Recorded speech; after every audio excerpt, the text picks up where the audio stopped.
Have you ever been so focused on your pathway that you never turn to either side to sort of check out what might be around you? If you just decided, I'm going to just drive down the road and all I'm going to do is look forward, I'm never going to choose to consider what's on either side of me. That's a little bit about pivoting. We're going to talk about pivoting along your pathway, what it means, and more on episode 772 of today's Antidote. Stay tuned for today's Antidote, brought to you by the Renegade Success Network. Today's Antidote features a healthy dose of thought-provoking insights and information for business owners, entrepreneurs, leaders, and nonprofit professionals. Each day since March of 2020, this program has offered that one thing to help you continue on your own unique pathway to success. And now, Renegades, we bring you Bob Graham and Tom Brush. Good morning. Oh, I switched it up a little bit.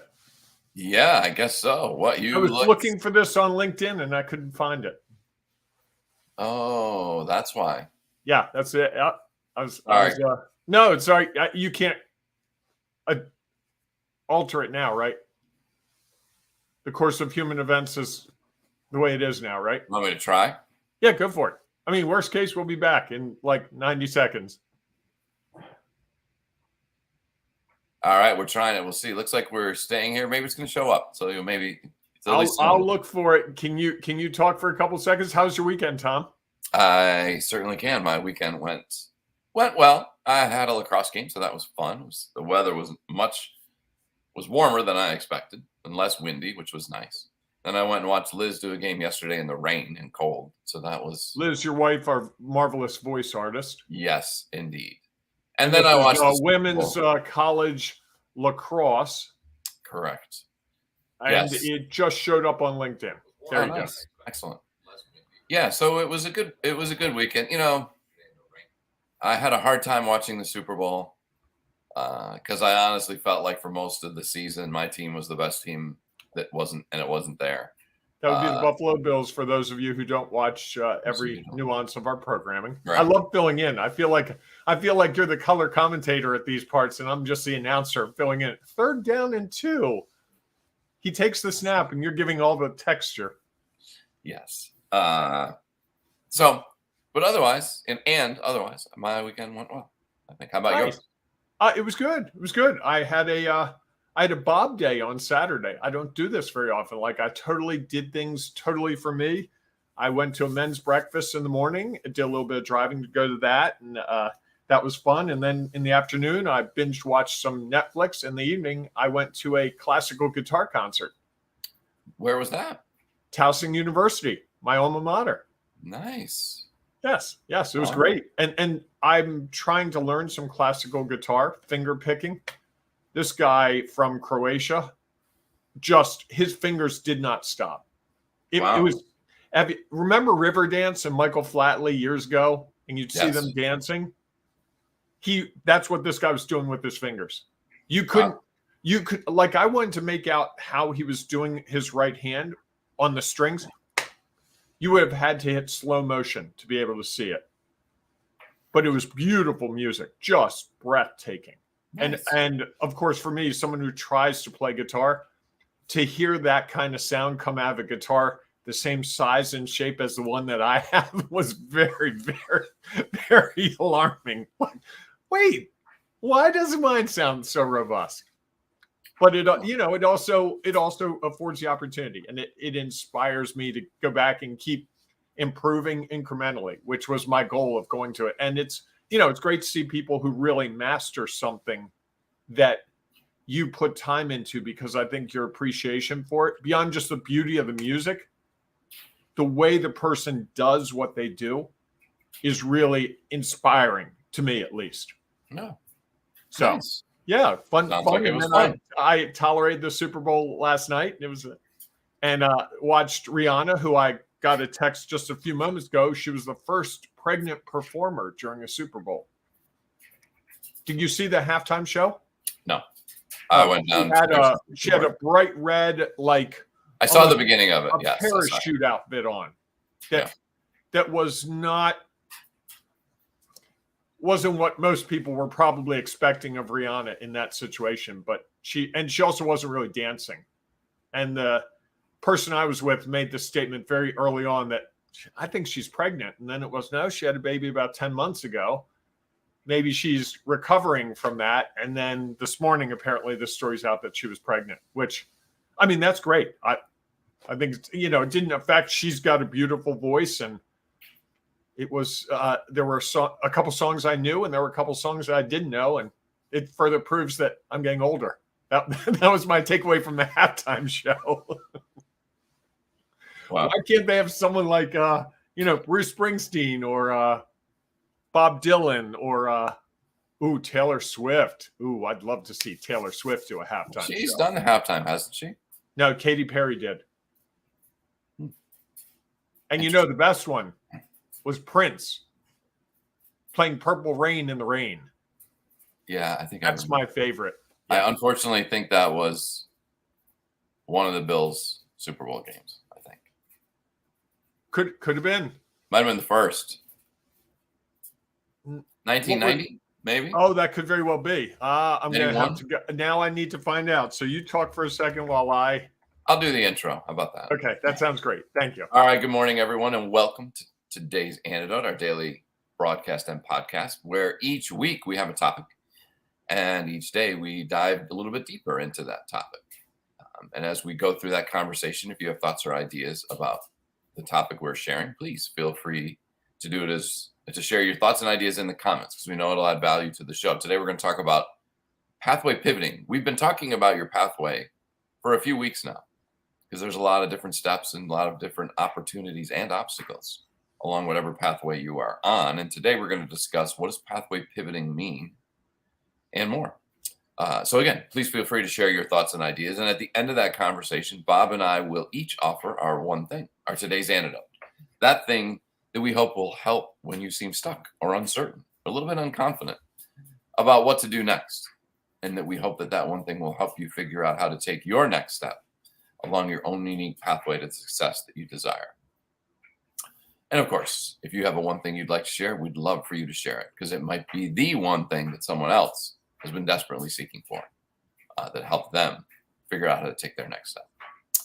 Before we dive into that, though, Bob's got an answer. 2007, when the Colts and Peyton Manning wrapped up a 29-17 victory against the Bears. That was Peyton Manning. That was Peyton Manning. I mean, it was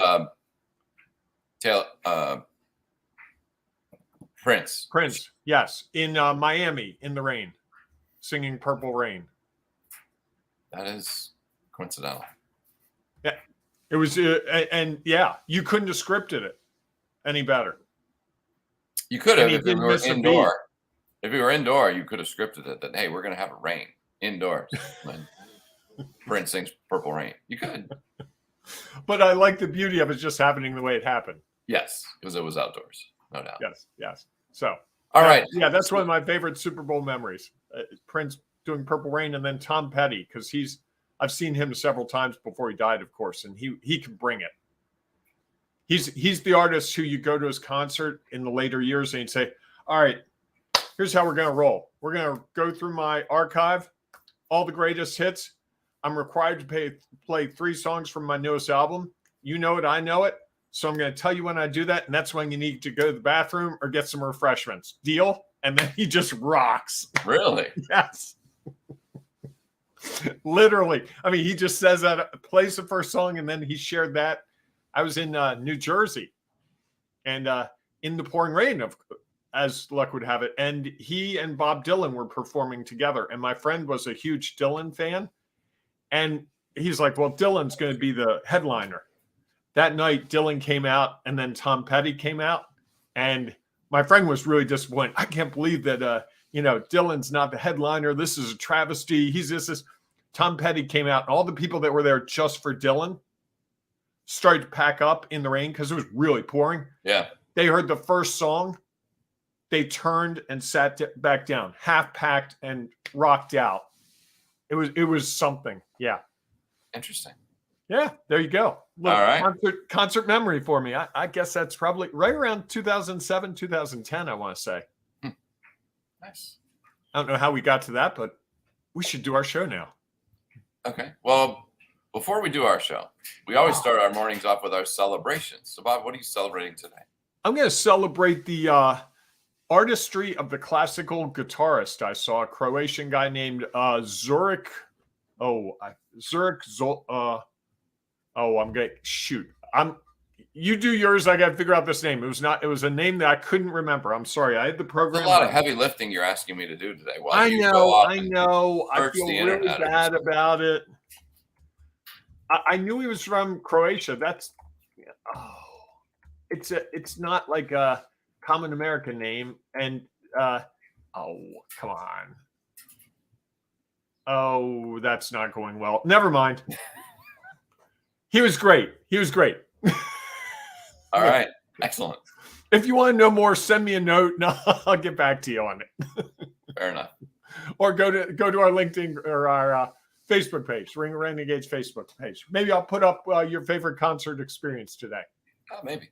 See what's going on. You could also go to the Towson University website and see who's on the events page. You could. Just a thought. All right, I'm going there. All right. So today I am going to celebrate that I'm having a unique conversation. You shared with me, Bob, an opportunity to potentially share our message on a little broader stage, something that's similar to TEDx. And so I'm going to have a conversation with someone a little bit later today around that. And, it's one of those things that whether I choose to do it or not, we'll see. And I think the opportunity to continue to share our message in a different way, I'm excited to explore. So I'm going to see where that takes us. It's great. Part of the joy business, right? Exploring things doesn't mean you have to do it. Just means you might find something out, right? It's kind of like pivoting a little bit. Oh, good segue. By the way, the person I'm talking about is Zoran Ducic. And I'm sure he appreciates that you plugged him. Hey, he deserves it because my fingers are still in awe. It hurts to think about it. Excellent. All right. So let's dive into our topic here. We're talking a little bit about our pathway and the idea about pivoting. Do you want to share some thoughts about what you think it means, Bob? Well, I want you to clarify course adjusting and pivoting.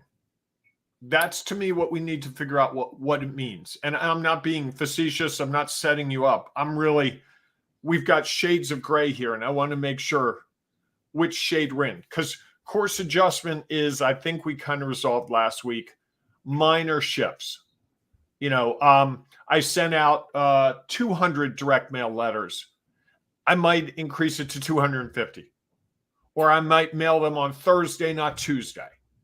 Not, I sent out 250 letters and I'm never going to do it again. Or I sent out 250 and 5 people responded, so now I'm going to flood the world with 10 million. Right? Would you agree that's not course adjusting? Correct. So pivoting then, I'm guessing steps things up a little bit, right? A little more dramatic a move. I think of basketball and the point guard stands there with his ball in his hands. He's not dribbling. He's turning left, turning right, trying to figure out who to throw the ball to. One of his feet has to stay on the ground in order for him to be able to do that. The foot does not move, so he's pivoting using the other foot in his body to look to each direction. And then he finds an open shot opportunity and he throws the ball to someone else who then usually takes a shot or passes it again. So the pivot is he's going in one direction towards the basket. A defender gets in his way. And because of that, he's got to make a shift. It's a more radical shift than, I should raise my arm and go around him that way. Am I zeroing in on this from where you're seeing it? Yes. I think pivoting is interesting. Okay. That's good because we're going to talk about it for the next 4.5 days. So, well, I think, course adjusting is almost like you made that decision to do something a little bit differently. You're continuing along the same path, as you said, rather than sending out 250 emails or direct mail pieces, I'm going to send out 1,000, or I'm going to send out 100. You're Okay. going to do something that's a little bit different. It's just an adjustment to what you initially thought. You still believe that you still want to stay on the current pathway. Okay. You just maybe make maybe make an adjustment to what you had thought when you first originally set up the pathway and the steps that you were going to take. So based on your knowledge, experience, and perspective, you're just enhancing what you're already doing. Yes, based on a checkpoint. If Okay. you go back to our checkpoint conversation, which I think was now 3 weeks ago, Yep. is that we've stopped and we've paused, and we've considered what went well, what didn't go as planned, and what I might do differently. And chosen that I might do something just a little bit different than what I initially thought when I set up this step. Or, I think, again, it goes back to the concept that we set this up at a certain point in time. Mm-hmm. When we can't foresee the future, all we can do is, as you said, take our knowledge, experience, and perspective and make a decision about a pathway that we believe is going to get us to the success that we desire. Okay. Once we do that, the moment we put that on paper, write it on our computer, share it with someone, put it on a vision board, all those things are changing around us. And so we can't really know when we stop on a checkpoint what things are going to be doing. So I think the other thing at a checkpoint is the opportunity to potentially is pivoting. And like you so eloquently described, the basketball pivot is, really in pivoting, we're looking to get different perspectives, right? We're either maybe feel like we're in trouble because the defender is on us, or maybe two, Mm-hmm. and we need to pivot away from the defender so that they don't have access to the ball. Or we come to a stop in the wide open and we want to check out what's going on my left, what's going on my right. And if you are adept at pivoting, you could even go and look around what has gone on behind you. And so I think it's an opportunity to get a different perspective, and then decide what your next step is. So you're still en route, you're not at a checkpoint, and you just want to see what else is around you. I think it's like the little step before letting shining objects get in your way. I wouldn't know there's a little step before that. We should do a month of programming on that. Shiny objects? I think we have. No, on the step before the shiny object. Oh. I haven't to me, it just goes from object to shiny object. There's no intermediate phase. So this is new information. Well, and I think the other thing that pivoting could also mean is for a reason, we have come to that checkpoint. So really, these are all options when you get to a checkpoint. Course adjust, continue on our pathway, or pivoting. And I think one pivot could be based on what we've gained from the checkpoint is, you know what, I'm not getting the results I got. I think I might be able to get a different result doing a similar thing a little differently. So rather than sending out direct mail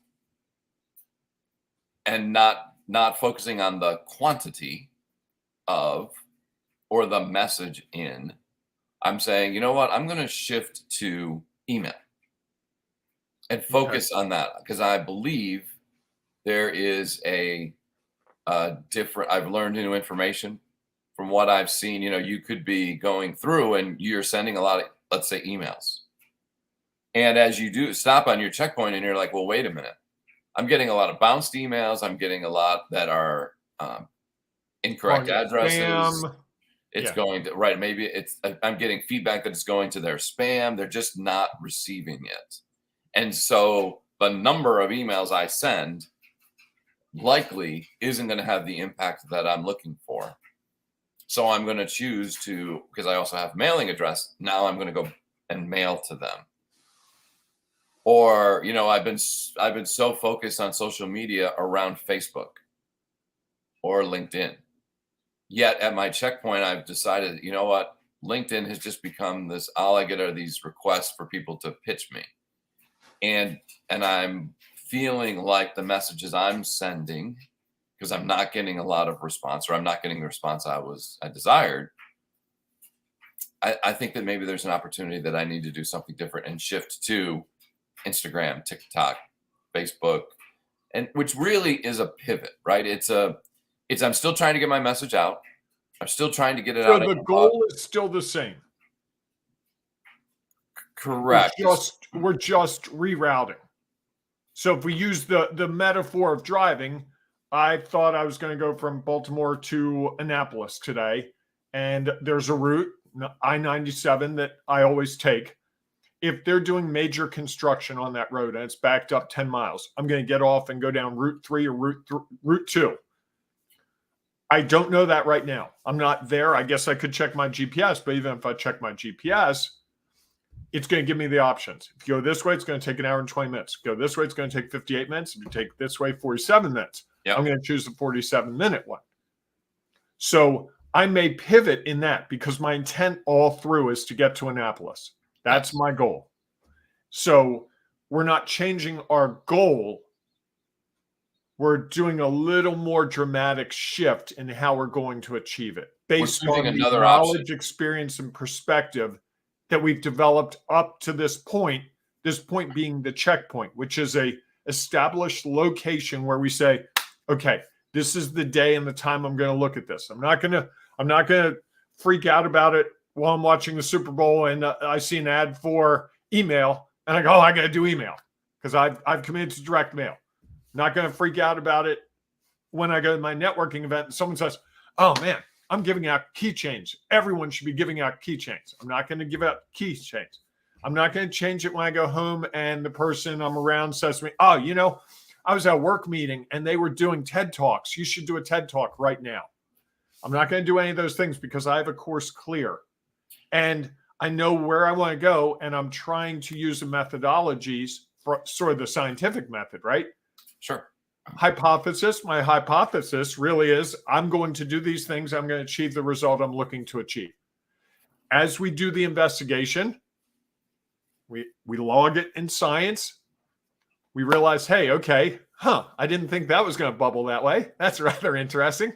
Now, if it's really serious and it's going to explode and we didn't know that, we might pivot, right? Well, I'm not going to put more of that in because I see the potential for an explosion. Sure. And rather than see it through and have the explosion, let's stop short of the explosion. Versus a course adjustment would be, I'm going to put a teaspoon of this in. Oh, let me put a pinch more and see what happens. Yes. I'm trying to give this some firmness because it feels very theoretical and very ethereal. And I'm struggling myself. And I can only imagine that if you're coming at this without the time you and I have invested thinking and talking through this, that this is just like blah, blah, blah, blah, blah. Well, think about your trip to Annapolis today. Okay. You've done it before, so you have a little bit of knowledge, experience, and perspective around it, or you've looked at a map or whatever. Mm-hmm. And so you said, okay, I'm going to go this route, 97. One of the pieces of knowledge, experience, and perspective, is that, because I think you said you're going around 9. Yep. That it could be a heavy commute. Everybody wants to let the school buses get through and all the school traffic, and then they head out. And so, like when I go somewhere, I usually have because of what I know that there could be an issue here. I go to DC a lot. And so sometimes I know that they're the fastest way at the moment when I leave my house could be to go 95. Mm-hmm. And I also know that 95 and the Baltimore Beltway down there gets clogged at times. And so a lot of times as I get on the Beltway at the top in Baltimore, I do a checkpoint and see, look at my phone and say, hey, what's the time still look like? Fortunately, with our phones, they say, hey, there's a backup. You're still on the fastest route. Or you can save 5 minutes by going down 29 and you can get there another way. And so to me, pivoting would be, hey, I'm still trying to get to DC. There's another option I could consider that is still going to get me there. And so I'm going to pivot and look at it and Okay. then make a just choice of what I'm going to then do next. And so I think that's the part of it, is that we might know there are multiple options when we start. We choose a pathway. We also choose a time at which we're going to measure that, and at our checkpoint. And it's then at that checkpoint where we say, hey, you know what? My intended path is not having the impact I thought it was going to have. And I know, or I have identified, or I have seen that there might be another way to get to the exact same place. I'm going to shift around and do that and take that other route, which I think is different. I mean, to me, so to go back to your question about course adjustment, I think that is, I'm still staying on course. I just may choose, hey, you know what? There's a traffic jam. Or there's an accident, and I know it usually takes a half hour or 30 minutes. I'm going to pull over, grab something to eat, and then get back en route. Or I'm going to, I know that traffic usually builds up, typically, in my mind, that it builds up around 8 o'clock. So when I get up in the morning, I'll be like, you know what? It's a little rainy. Maybe I'm just going to try to leave a little earlier. And so that's how I adjust my course, because I stop to evaluate, measure where I'm at before I then continue. So we hit the checkpoint, and then we have a choice. We can continue the way we're going. We can do a minor course adjustment. I use minor just to differentiate, or we can pivot. Yes. Those are 3 options. Well, I think there's another one. Okay. Something tells me it's coming next week. Insightful. And I don't even know what it is, people.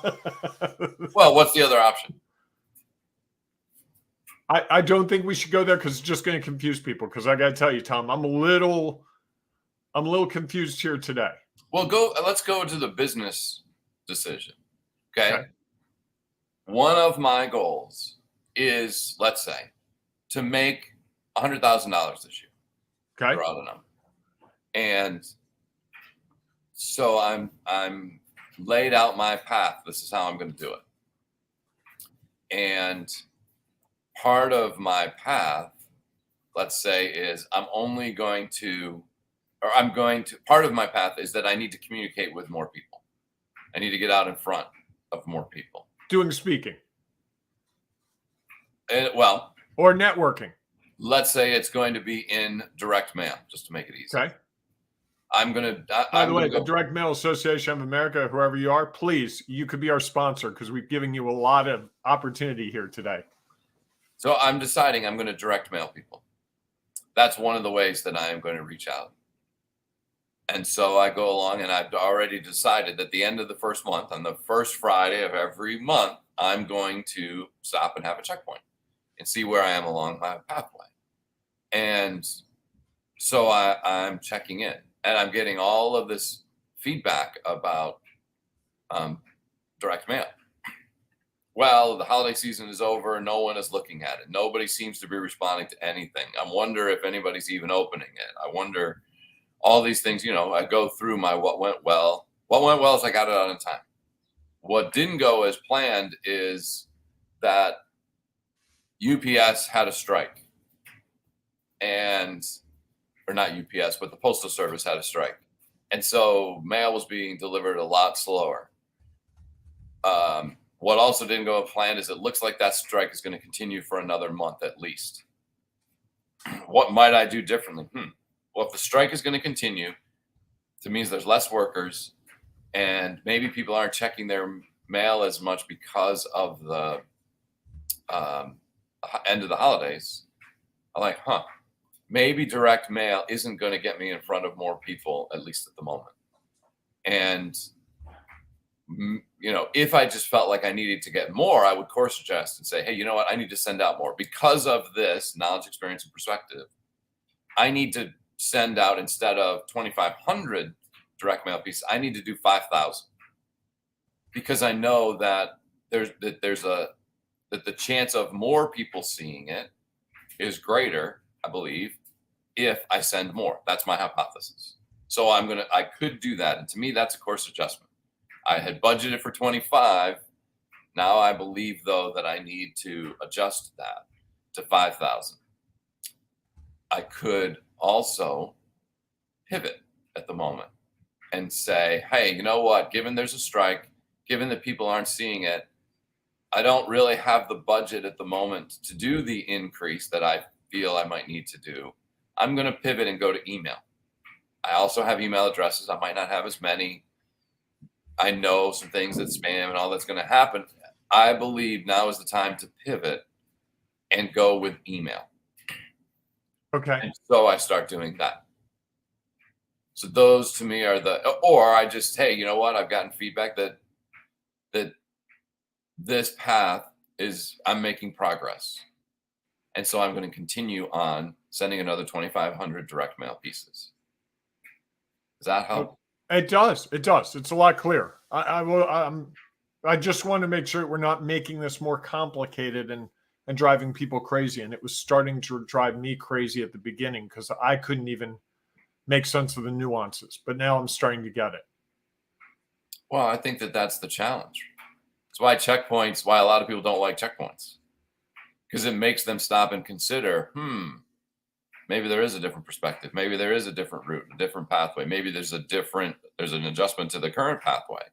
Right. And so they choose usually not to do that on their scheduled time because it might mean change, and that's hard for people. So they, in some way, would rather, and I think this is part of it, when something doesn't go as planned and the emotion kicks in, they make changes then. Right. One way or the other. They're like, oh my gosh, everybody's been responding to my direct mail. I need to send more, without even stopping to think anything else except the results that they got. Or for 4 weeks, I sent all this mail. Not one person called, emailed, replied back, or, emailed or mailed me back. And it's been 2 weeks and it's not a checkpoint. And I'm like, oh my God, this isn't working. I need to do something different.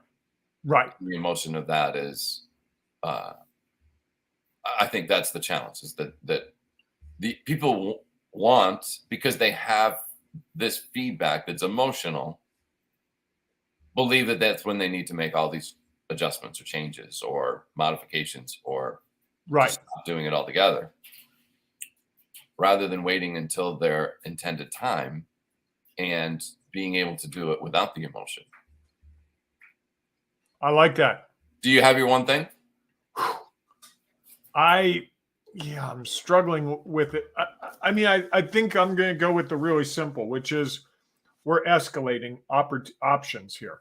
We had the course adjusting, which is a very minor shift. I know you don't like minor because it's an adjective, but we've got to use some adjective to modify these. Shift.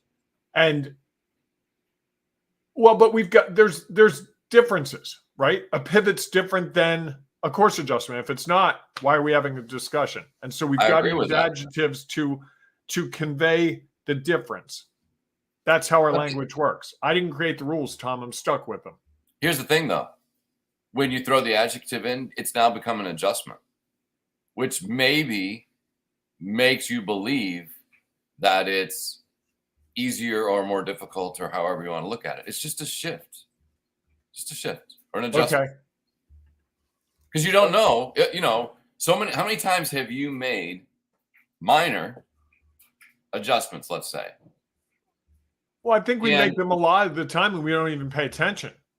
And the results you're not expecting, right? Correct. You're expecting, this is a minor adjustment, it won't be that big a deal. Yep. Well, what happens if it is? Now you're all bent out of shape because, I just made a minor adjustment, and yet it's had this huge impact.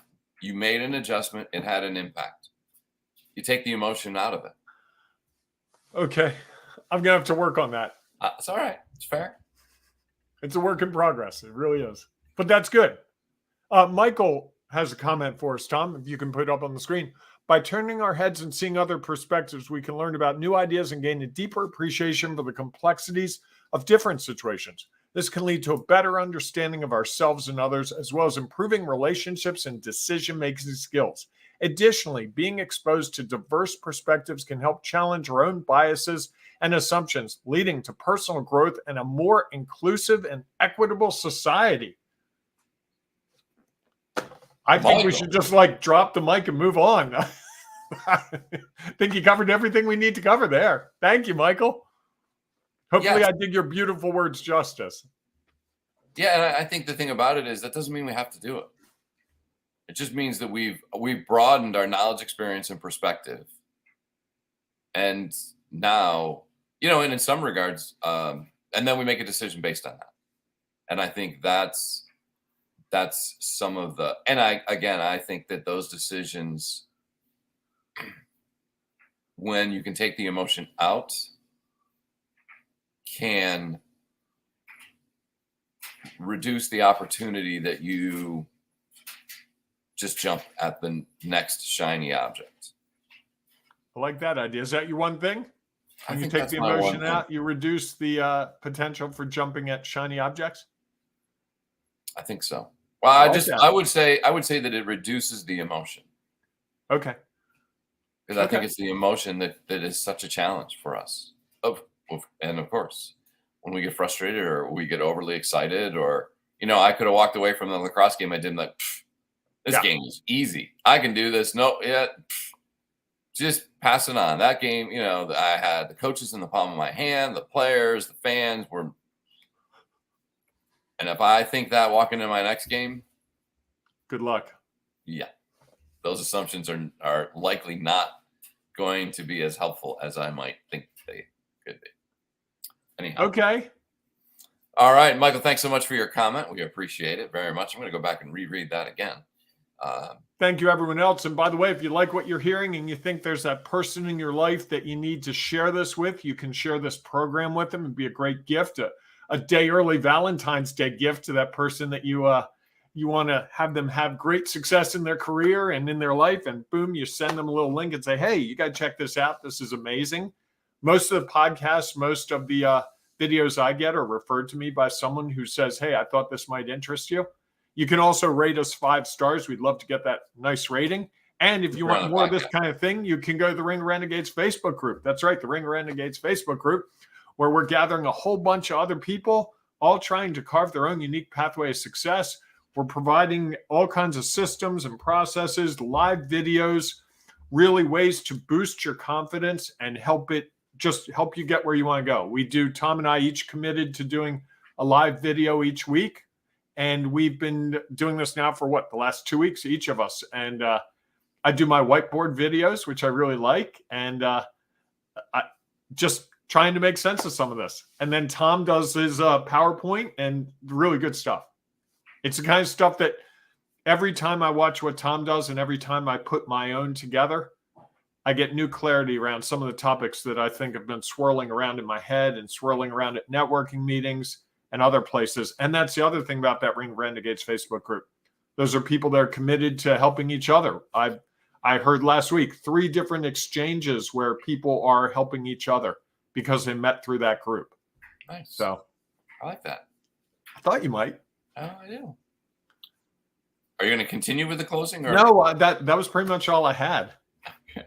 All right, everybody. Thanks so much for being with us today. We look forward to seeing you inside the Ring of Renegades Facebook group. If not, we'll see you tomorrow morning, 7 a.m.-ish Eastern time for our next episode of today's Antidote. Have a great day, everyone. Got to wear red tomorrow, Tom. It's Valentine's Day. Not pink? Well, I guess that's a choice. I usually wear red for Valentine's Day. I guess you could wear pink. I don't know if I have anything. Red? I do have something red. Okay. All right. Now I just have to remember that. That'll be the challenge for me. Yeah. There you go. I get so focused and wrapped on the topic that I. Yeah. Okay. Hey, folks, embrace the renegading you on this beautiful Monday. You got a new week starting for most of you. Hey, embrace the renegade that is you. You will thank yourself and you will see amazing things happen this week. I promise. You promise? I promise amazing things will happen if you embrace the renegading you. I'm going to. You don't guarantee it though, right? You just promise it? I promise it. Okay. I'm being a renegade this week. Already today, I'm going renegade. I know. Way out of my box. Yeah, I'm sure you're. Yeah, Well, never mind. All right, everybody. Thanks so much for being with us. Go out and make it a great day. We'll see you soon. Thanks for listening to today's Antidote, powered by the Renegade Success Network. The Renegade Success Network helps you confidently create your own unique pathway to success. To learn more about the Renegade Success Network and how you can take your next step, follow us on Twitter, connect on LinkedIn, or join the Ring of Renegades Facebook group. For full details on how you can join our community, go to renegadesuccessnetwork.com. Embrace the renegade in you.